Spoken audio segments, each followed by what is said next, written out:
On the cold night of October 13 to 14, 1939, the silence of the sea north of Scotland felt absolute. Dark waters moved slowly between islands, treacherous currents, and minefields. This was Scapa Flow, Britain's main naval base, considered impenetrable for decades. It was the defensive heart of the Royal Navy. The place where battleships rested under protection. The last place an enemy would ever dare to strike. And yet, in that darkness, something was moving. Just a few meters below the surface, U-47, a German Type 7B submarine, was advancing. It was not large. It was not invincible. But it carried something more dangerous than steel or torpedoes. Absolute strategic audacity. Aboard, just over 40 men breathed recycled air, surrounded by metal, oil, and tension. None of them was unaware of where they were. They knew they had crossed beyond what was considered possible. They knew that if they were detected, there would be no escape. No rescue. No second chance. Ahead of them lay an active enemy base. Behind them, a narrow and deadly path back out. The submarine's commander, Gunther Preen, watched in silence. He was not a fanatic. Not a reckless adventurer. He was a disciplined officer of the Kriegsmarine, and he fully understood the risk of what he was about to do. The mission was clear: enter Scapa Flow and attack British warships at anchor. No enemy submarine had ever penetrated that base and escaped alive. Its defenses included anti-submarine nets, minefields, constant patrols, and deliberately sunken obstacles blocking natural channels. British confidence in these defenses was nearly absolute. That confidence would be shattered within hours. U-47 advanced slowly, almost drifting, riding the tide, calculating every meter. Engines shut down at times. Orders whispered. Instruments watched obsessively. A single mistake, a metallic sound, a misjudged course, would mean instant death. Inside the submarine, there was no theatrical heroism. Only focus. Controlled fear. Every man understood he was taking part in something unprecedented. They did not know if they would return. They knew only that if they succeeded, the psychological impact would be enormous. Because this attack was not merely tactical. It was symbolic. Germany was still in the opening months of World War II. At sea, the Royal Navy was still seen as the dominant force. Proving that its most secure refuge was not safe would have an effect no number of sunken ships could match. U-47 carried no fleet. It carried a message. As it slipped silently through the black waters of Scapa Flow, British sailors slept aboard their ships, confident in the natural and artificial defenses around them. No alarms sounded. No patrol detected the threat already inside the base. And in that moment, naval history was about to be broken. Because within hours, a single submarine would prove that even the strongest maritime fortresses were not inviolable, and that submarine warfare was ready to push beyond every imaginable limit. It is from this impossible passage, from the silent entry to the first shot, that this story begins. The true story of U-47, the submarine that attacked from inside an enemy base. To reach Scapa Flow, U-47 had to pass through a deadly labyrinth. The base was not just a harbor guarded by warships. It was an entire defensive system designed to prevent exactly what Gunther Preen was attempting. The chosen approach was Kirk Sound, one of the narrowest and most dangerous channels. There, the British had deliberately sunk old ships to block passage. Only irregular, narrow gaps remained, where depth changed treacherously with the tide. On charts they looked impassable. In reality they demanded near-absurd precision. That night the tide was high. It was the only chance. Inside U-47, silence was almost complete. Electric motors ran at the lowest possible setting. Orders were whispered. Men watched instruments lit by dim light, while others listened for any unusual sound. The pull of a current, the scrape of the hull, a metallic click. Any noise could betray the submarine to coastal patrols. At times, U-47 passed so close to the obstacles that it seemed to brush the sunken hulls. The crew felt faint vibrations through the pressure hull, as if the submarine were grazing death itself. Preen held course. There was no room for hesitation. Turning back meant failure. Going forward meant everything. Little by little, the unthinkable happened. U-47 entered Scapa Flow. No alarms sounded. No shots were fired. No sirens echoed across the base. For the British, the night remained ordinary. For the men inside the submarine, it was the most dangerous moment of the mission, and, paradoxically, the quietest. Raising the periscope briefly, Preen confirmed something unexpected. The base was less crowded than anticipated. Several heavy units had been moved days earlier over fears of air attack. Still, important targets remained at anchor. motionless, vulnerable, confident. Among them was the battleship HMS Royal Oak. U-47 advanced slowly inside the base, now fully in internal waters. No anti-submarine net blocked that particular sector. British confidence in natural defenses and the sunken blockships had created a gap, small but sufficient. Preen decided to attack. Torpedo tubes were prepared with almost clinical calm. There was no rush. The submarine was inside the heart of the Royal Navy, something that should never have been possible. The crew knew the opportunity would not come again. The first torpedo was fired. The result was confusing. The explosion was felt, but it did not have the expected effect. Inside Royal Oak, many crewmen assumed an internal accident, a mechanical failure. Nothing that warranted a general alarm. For a few minutes, the base remained in a strange state of normality. Preen did not hesitate. U-47 adjusted position. More torpedoes were launched. This time the impacts were clear, violent, unmistakable. Explosions tore into the battleship's hull. Columns of water and fire rose into the night. In seconds, silence turned to chaos. Inside Royal Oak, panic spread. Compartments flooded. The list increased rapidly. Many men were asleep. Others never reached their stations. Within minutes, the battleship began to capsize beyond recovery. Around the base, searchlights snapped on. Sporadic gunfire erupted at empty shadows. But it was already too late. The attack had been made. The damage was done. Preen ordered immediate withdrawal. U-47 turned slowly, retracing the impossible route by which it had entered. Now every second mattered. The base was on alert. Any mistake on the way out would mean certain destruction. Still, the submarine escaped, slipping back into the darkness of the North Sea. Behind it, Scapa Flow dissolved into confusion. A British battleship was sinking inside its own base. Hundreds of sailors were dead.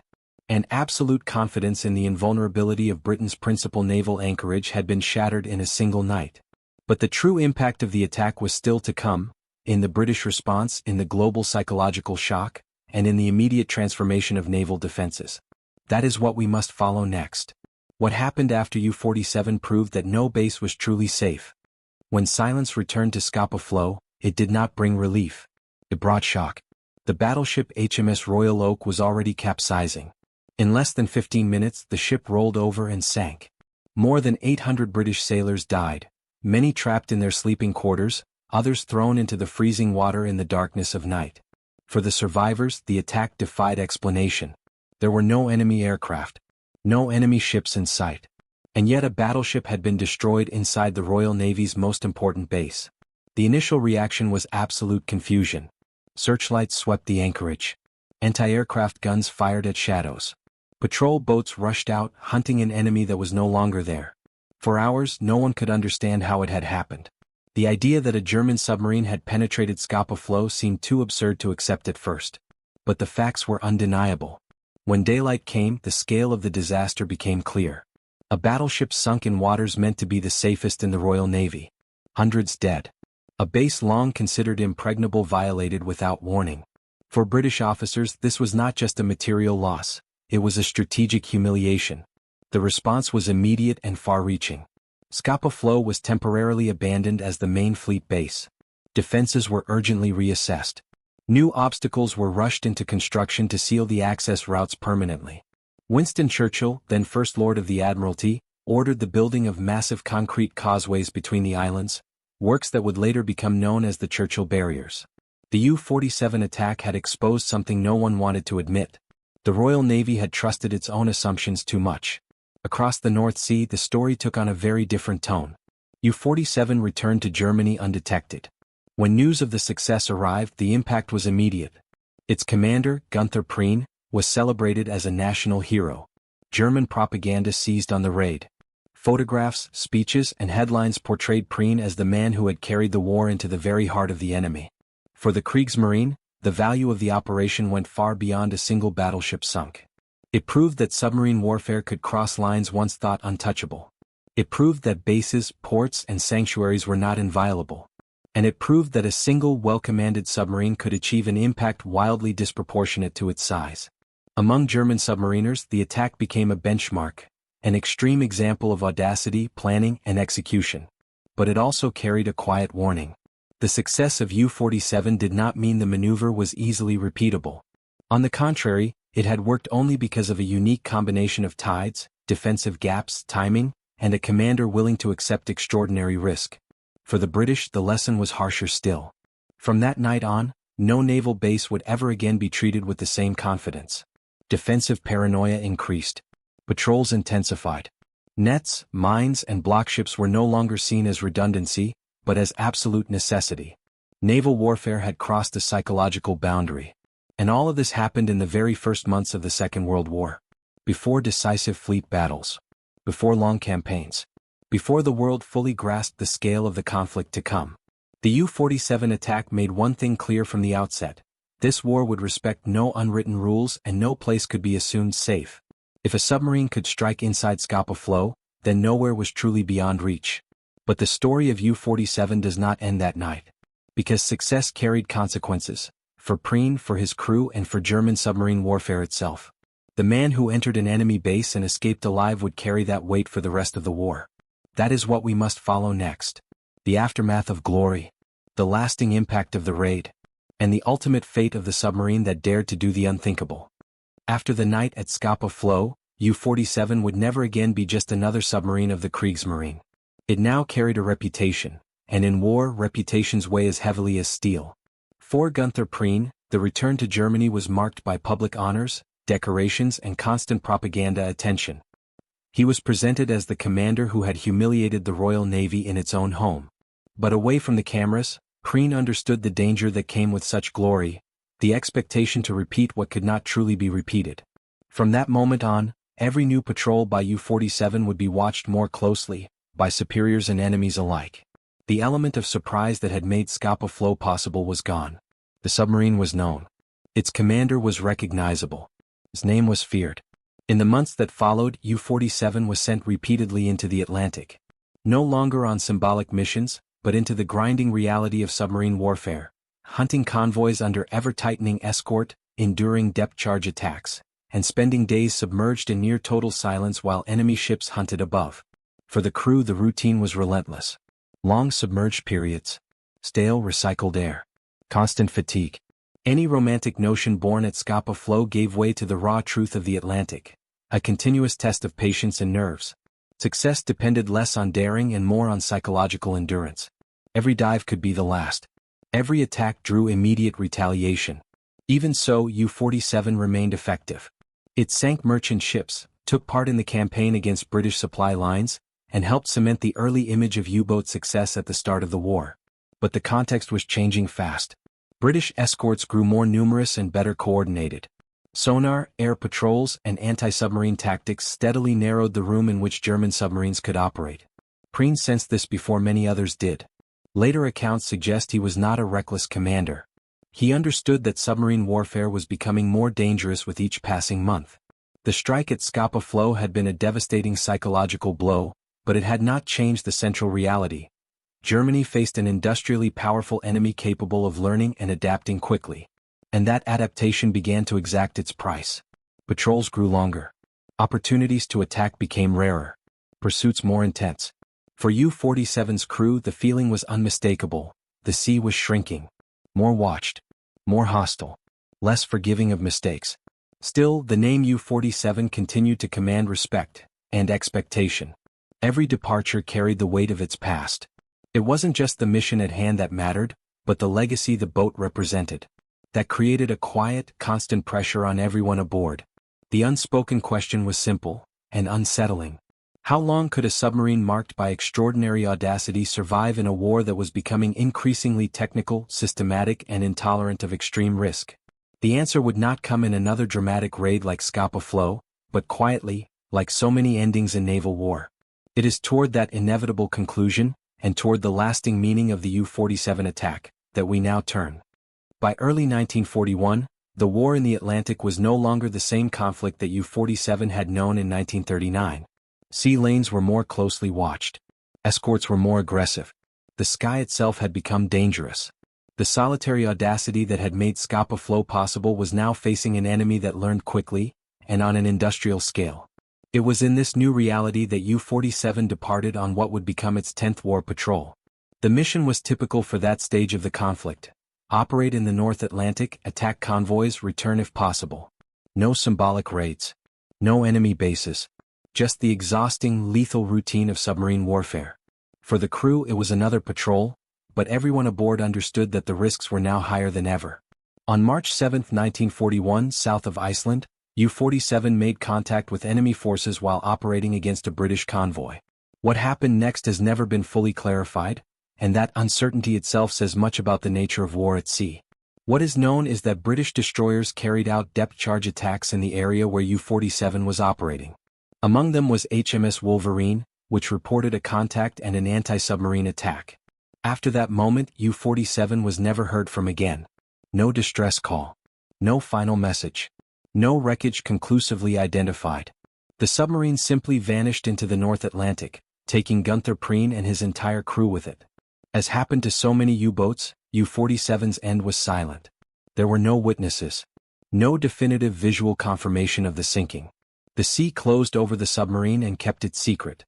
The most widely accepted conclusion is that U-47 was destroyed by a British anti-submarine attack, possibly by depth charges from HMS Wolverine, but the absence of definitive proof has left the episode permanently shrouded in uncertainty. That final silence stands in stark contrast to the beginning of the story. The submarine that had entered Scapa Flow in triumph, slipping past defenses, sinking a battleship and escaping unharmed, ended like so many others, without trace, without public glory, without a stage. A common fate for men who fought a war in which most deaths occurred far from any observer.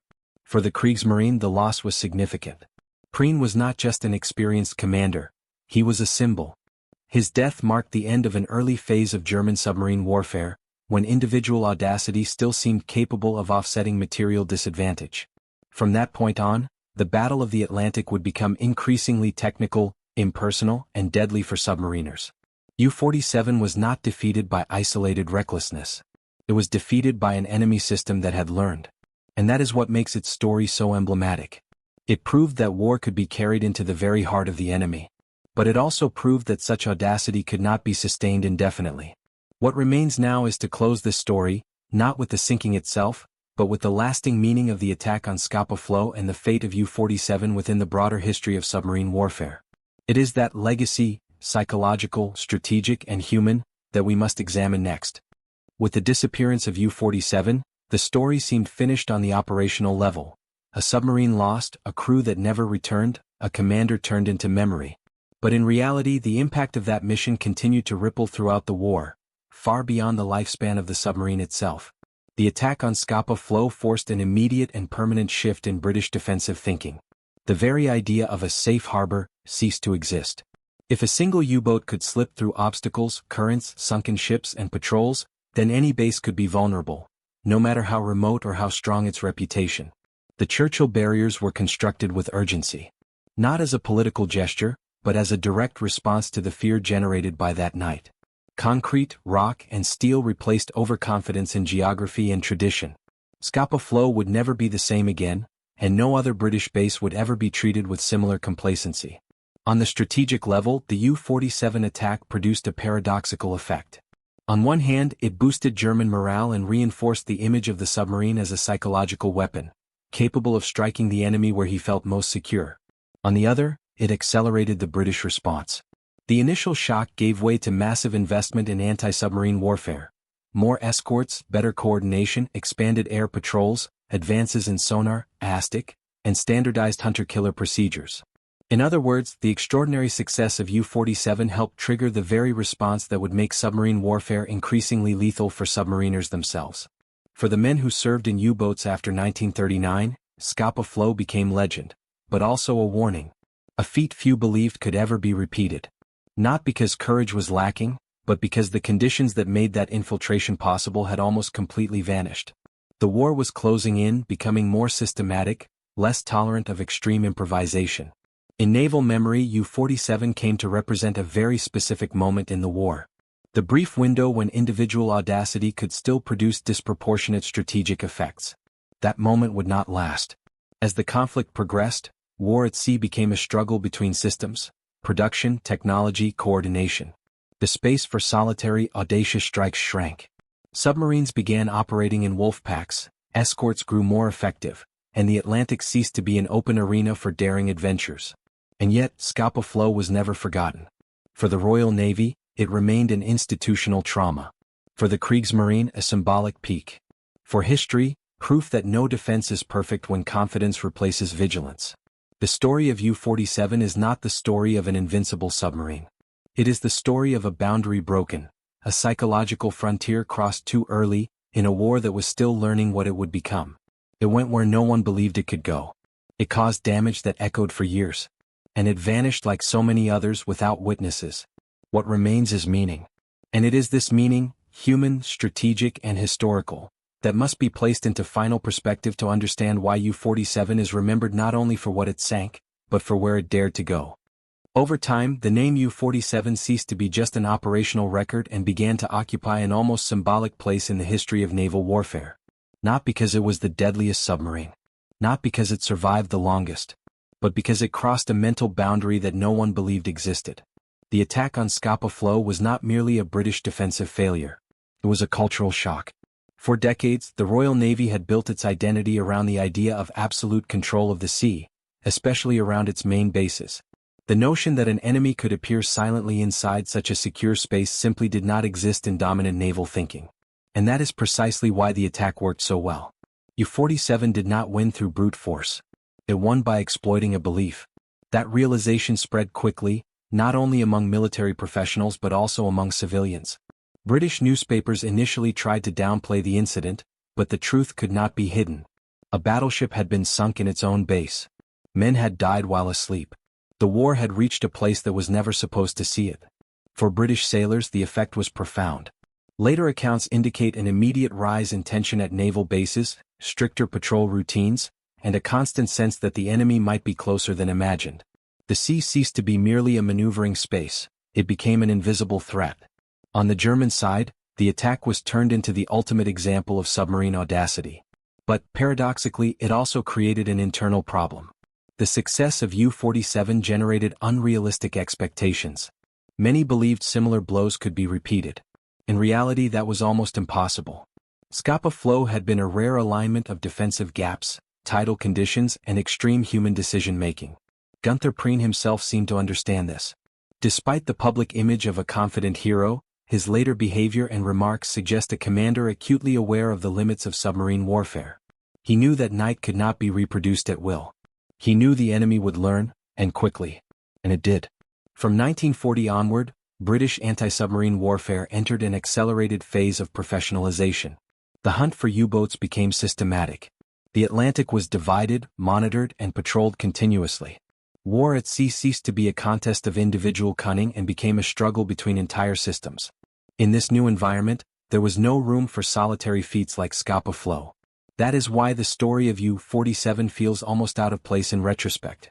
It belongs to a very specific moment, those early months of the war when implicit rules had not yet been fully broken, and when excessive confidence still created fatal gaps. The submarine did not change the final outcome of the war. But it changed how the war would be fought at sea. It taught that there are no absolute refuges. That no base is ever completely secure. And that, in modern war, the most dangerous enemy is the one who acts where you have stopped looking. Only one final step remains in this narrative: to understand how U-47 moved from being a weapon to becoming a historical symbol, and why, decades later, its attack is still studied as one of the most audacious episodes in naval warfare. Over the decades, the story of U-47 drifted away from the immediate noise of war and entered a deeper territory, that of a permanent lesson. Not only for historians, but for any navy that has ever trusted too much in its own invisible walls. Scapa Flow today is calm, almost incapable of suggesting what happened there on that night in 1939. The waters are quiet. The horizon is open. Yet beneath this serene appearance remains the memory of a moment when war proved that absolute security does not exist. The attack by U-47 is remembered not for the size of the forces involved, nor for the duration of the fighting, but because it broke a taboo. During the First World War, submarines had already sunk merchant ships and warships on the open sea. What Gunther Preen did was different. He brought combat inside. He crossed the line between battlefield and refuge, between expected danger and presumed safety. From that moment on, the way naval bases were conceived would change. After 1939, no major navy planned its ports based solely on geography and tradition. Defenses became redundant. Patrols became constant. Naval thinking absorbed a hard truth. The enemy could be where you least expected, and silence could be as lethal as an air raid. U-47 thus became a case study. Not a model to be repeated, but a warning. The success of that mission did not come from material superiority, but from a rare combination of meticulous planning, specific defensive failures, and an extreme human decision. That means there was no formula. There was circumstance. And circumstances do not repeat easily. For German submariners themselves, this understanding became clearer with time. As the war progressed and losses mounted, Scapa Flow was remembered less as inspiration and more as exception. A statistical outlier in a war that would become increasingly impersonal, dominated by technology, mass production, and sustained attrition. The final fate of U-47 reinforces this reading. The submarine that entered and exited Britain's main naval base unscathed vanished months later, without witnesses, in an Atlantic that had grown ever more hostile. There was no stage. No final message. Only the silence that swallowed so many submarine crews during the war. That does not diminish the achievement. On the contrary, it humanizes it. The story of U-47 is the story of a moment when individual audacity could still alter the psychological balance of an entire war. But it is also the story of how that audacity met hard limits, imposed by an enemy that learned, adapted, and closed the gaps. That is why, when U-47 is discussed today, it is less about numbers and more about meaning. It did not win decisive battles. It did not change the final outcome of the conflict. But it changed how war at sea was imagined. And perhaps that is its most enduring legacy. There comes a point where the story of U-47 stops being just a military episode and begins to touch something deeper. The human experience of those who were inside it. Because behind the daring feat were ordinary men, mostly young, living day and night inside a steel tube, fully aware that every patrol could be their last. The crew of U-47 was not made up of reckless adventurers. They were trained, disciplined sailors who understood perfectly the risks of submarine warfare. The difference was that, on that night at Scapa Flow, those risks reached an almost absolute level. If anything went wrong, there would be no escape. No prolonged fight. The submarine would be destroyed inside an enemy base and no one would ever know exactly how. That psychological weight followed the crew even after their success. Accounts from submariners of the period suggest that extraordinary feats did not bring only pride, they brought constant pressure. U-47 came to be seen as a special submarine. Every departure carried unrealistic expectations. Every patrol that did not end in dramatic success felt unfairly like failure. For the men aboard, this created a painful contrast. They were heroes in the eyes of many, yet they continued to face the same silent fear as always. Inside the submarine, daily life did not change after Scapa Flow. The space remained cramped. The air heavy. The smell of diesel constant. Cold and dampness seeped into everything. The glamour of propaganda did not exist there. What existed was a harsh routine, prolonged silence, and the knowledge that the ocean forgave no mistakes.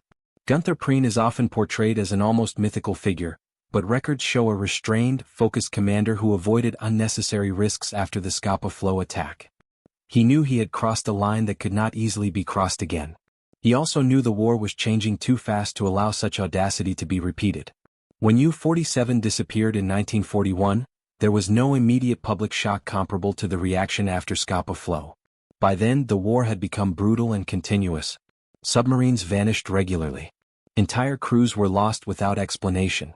Still, for those who knew the history of U-47, its disappearance carried a heavy symbolic weight, the silent end of one of the most daring blows of the war at sea. That reinforces an uncomfortable truth about submarine warfare. It rarely offers clear endings. There are no final scenes. No formal farewells. There is only silence and the absence that remains.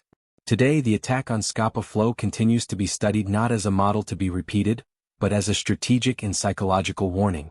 It teaches that defenses fail when they become predictable. That excessive confidence creates gaps. And that modern war, especially at sea, sometimes rewards those who think beyond accepted limits at least once. But it also teaches something equally important. Such moments are exceptions, not rules. The story of U-47 proves that extreme audacity can produce enormous impact, and still end in the most common and cruel way possible. No final glory. No witnesses. No return. There remains one last link to explore in this story, how the attack by U-47 came to exist in collective memory, not only German or British but within naval history as a whole. Over time, the attack by U-47 ceased to be seen merely as a daring exploit of the Kriegsmarine and took on a permanent place in the collective memory of naval warfare. It is remembered not only for the battleship it sank, but for what it revealed about the very nature of war at sea: silent, invisible, and profoundly psychological. For the British, Scapa Flow was never again just a harbor. It became a symbol of vulnerability learned the hard way. The concrete barriers, constant patrols, and doctrinal revisions that followed were not merely technical responses. They were attempts to rebuild something far harder to restore: confidence. The U-47 attack taught that danger did not need to announce its arrival. It could simply already be there. Among sailors of the Royal Navy, that lesson carried across generations. Bases came to be seen as extensions of the battlefield, not refuges. Vigilance became a permanent condition. The idea of a safe zone lost its practical meaning. This shift in mindset, born in 1939, would shape defensive decisions throughout the war, and long after it. On the German side, the episode took on almost mythical overtones, but over time it too was reinterpreted.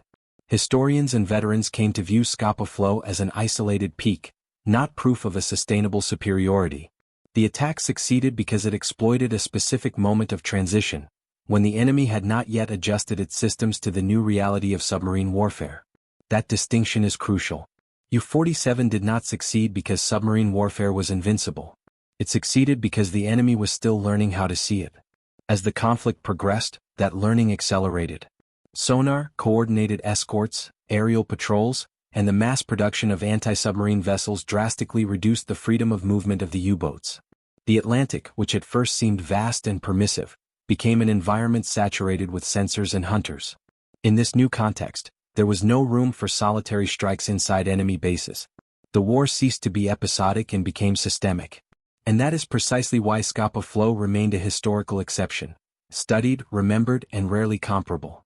Today, when U-47 is discussed in naval academies and strategic studies, the focus is not only on the how, but on the when.